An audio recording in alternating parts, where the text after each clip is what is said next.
Let's make a fairy jewelry set with these beautiful flowers. Beginners totally got this.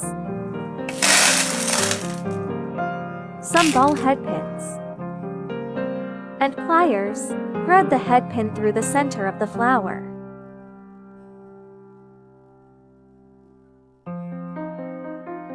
Then, coil the other end into a loop. Repeat this process to make multiple pieces.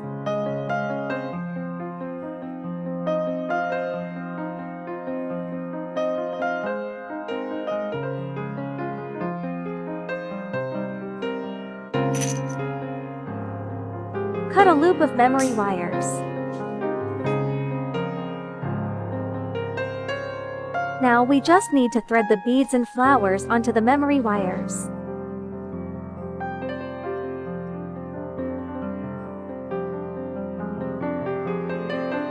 Adjust as you go. String all the components to fit your wrist size, then add an extension chain at the end. It's finished, simple yet beautiful.